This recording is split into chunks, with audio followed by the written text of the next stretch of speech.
E aí, pessoal, tudo bem? Estamos de volta com mais um capítulo de Helena, do autor Machado de Assis. Hoje, vamos entrar no capítulo 9 dessa história fascinante. Se você está curtindo a leitura, não esquece de deixar um comentário, dar um like e se inscrever no canal para não perder nenhum detalhe. Obrigado por acompanhar a gente nessa jornada. Vamos juntos descobrir o que vem por aí. Capítulo 9.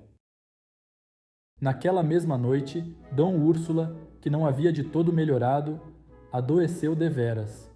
A família, mal convalescida da perda do velho chefe, via-se agora ameaçada de uma nova dor, em todo o caso, exposta a novos receios. O doutor Camargo declarou que o caso era grave e deu princípio a rigoroso tratamento. Helena era naquela ocasião a natural enfermeira. Pela primeira vez patenteou-se em todo o esplendor a dedicação filial da moça. Horas do dia, e não poucas noites inteiras, passava-as na alcova de Dona Úrsula, atenta a todos os cuidados que a gravidade da enferma exigia. Os remédios e o pouco alimento que esta podia receber não lhe eram dados por outras mãos. Helena velava à cabeceira, durante o sono leve e interrompido da doente, achando em suas próprias forças a resistência que a natureza confiou especialmente às mães. Quando dava algum repouso ao corpo, não era ele ininterrupto nem longo, e mais de uma vez, alta noite, erguia-se do leito, colocado provisoriamente no quarto contíguo, para ir espreitar a mucama que, em seu lugar, acompanhava a enferma. As prescrições do médico era ela que as recebia e cumpria.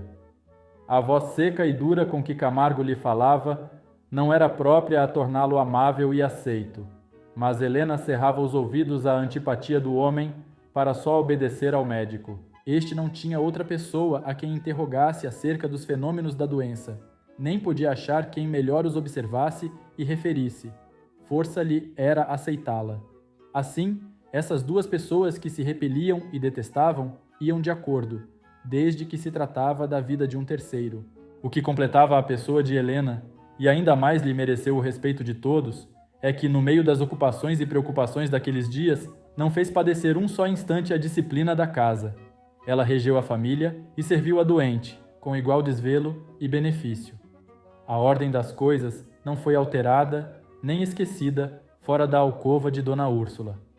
Tudo caminhou do mesmo modo que antes, como se nada extraordinário se houvesse dado. Helena sabia dividir a atenção sem a dispersar. De-se-é que ela não curou muito. O vestido era singelo.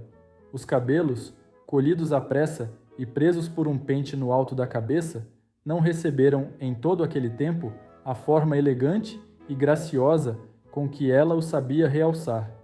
Acrescia o abatimento, que era impossível evitar no meio de tanta fadiga, certo cansaço dos olhos, que os fazia moles e talvez mais adoráveis, um rosto sem riso nem viveza, um silêncio atento e laborioso. A doença durou cerca de 20 dias. Afinal, venceu a própria natureza de Dona Úrsula, robusta apesar dos anos.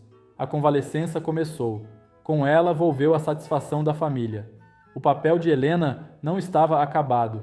Diminuía, contudo, e Estácio interveio para que a irmã tivesse, enfim, alguns dias de absoluto repouso. Ela recusou, dizendo que o repouso perdido aos poucos seria aos poucos recuperado. Havia no coração de Dona Úrsula uma fonte de ternura, que Helena devia tocar, para jorrar livre e impetuosamente. A dedicação, em tal crise, foi a vara misteriosa daquele Horebe. A afeição da tia era até então frouxa, voluntária e deliberada. Depois da moléstia, avultou espontânea. A experiência do caráter da moça dera esse resultado inevitável. Toda a prevenção cessou. A gratidão da vida ligou fortemente o que tantas circunstâncias anteriores pareciam separar.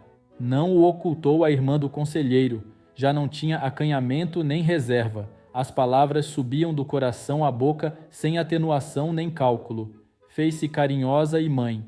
No dia em que ela pôde sair do quarto pela primeira vez, Helena deu-lhe o braço e levou-a até a sala de costura e das reuniões íntimas. Estácio amparou-a do outro lado. Ali chegando, foi ela sentada numa poltrona. Estácio abriu um pouco a janela, para penetrar além da luz um pouco de ar. Dona Úrsula respirou a larga, como lavando o pulmão com aquela primeira onda de vida.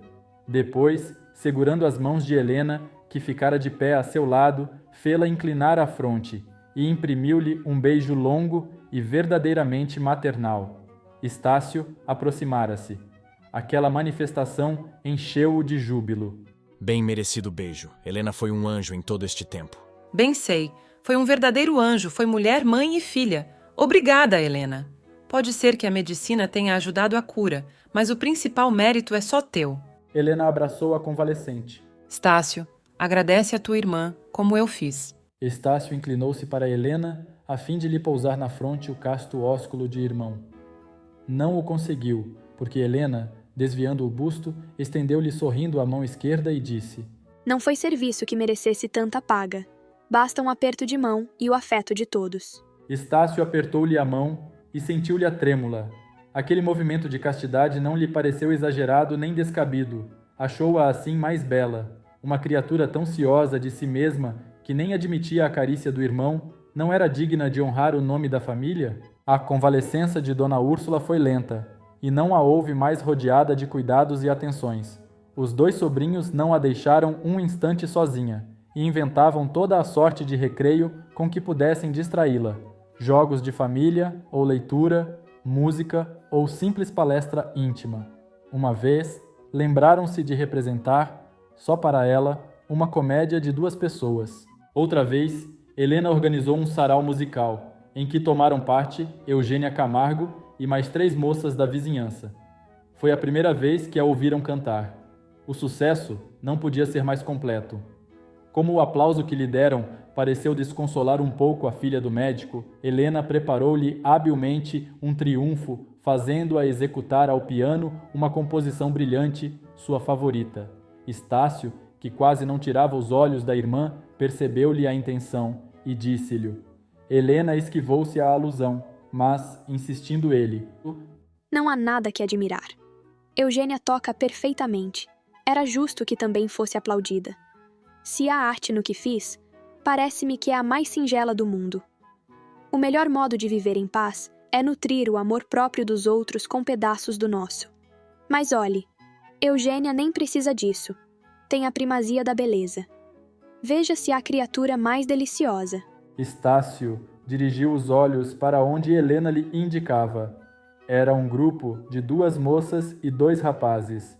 Eugênia, pelo braço de um deles, estava de pé, ouvindo sem atender às palavras que ali diziam, porque os olhos inquietos derramavam-se-lhe por toda ela e pela sala. Admirava-se e espreitava a admiração dos outros.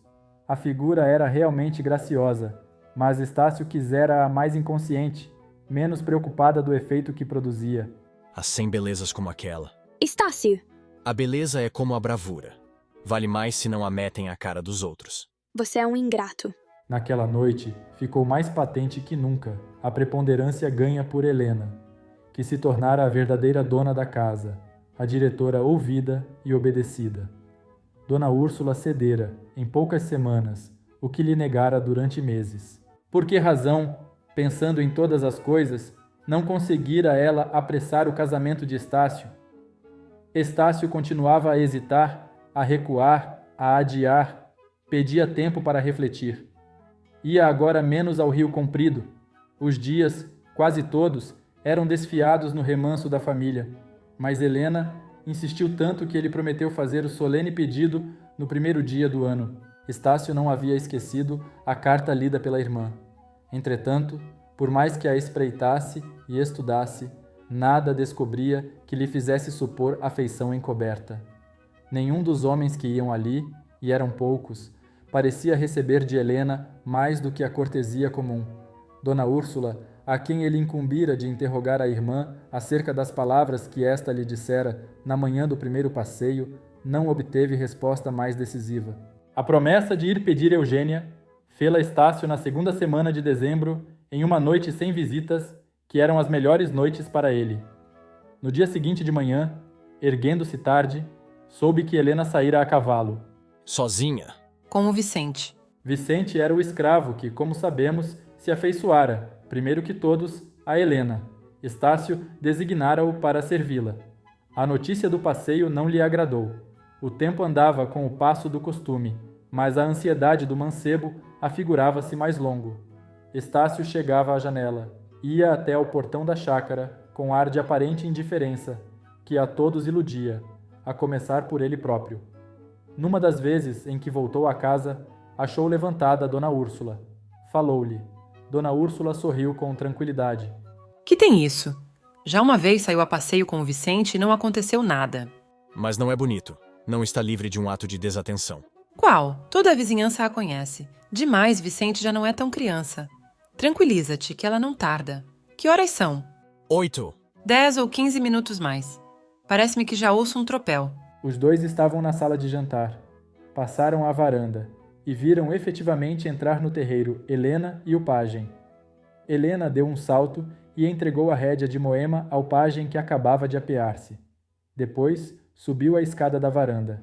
Ao colocar o pé no primeiro degrau, deu com os olhos no irmão e na tia. Fez-lhes um cumprimento com a mão e subiu a ter com eles. Já de pé. Exclamou abraçando Dona Úrsula. Já, para lhe ralhar. Que ideia foi essa de bater a linda plumagem? É a segunda vez que você se lembra de sair sem o urso do seu irmão. Não quis incomodar o urso. Replicou ela, voltando-se para Estácio. Tinha imensa vontade de dar um passeio. E Moema também. Apenas 1h30. Aquele dia foi o de maior tristeza para a moça. Estácio passou quase todo o tempo no gabinete. Nas poucas ocasiões em que se encontraram, ele só falou por monossílabos, às vezes por gestos. De tarde, acabado o jantar, Estácio desceu à chácara. Já não era só o passeio de Helena que o mortificava. Ao passeio, juntava-se a carta. Teria razão a tia em suas primeiras repugnâncias? Como ele fizesse essa pergunta a si mesmo, ouviu atrás de si um passo apressado e o farfalhar de um vestido. Está mal comigo? Ao ouvir-lhe a voz, fundiu-se a cólera do mancebo. Voltou-se.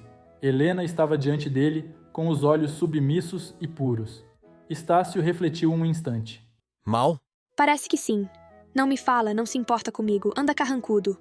Seria por eu sair de manhã? Confesso que não gostei muito. Pois não sairei mais. Não, pode sair. Mas está certa de que não corre nenhum perigo indo só com o pajem? Estou. E se eu lhe pedir que não saia nunca sem mim? Não sei se poderei obedecer.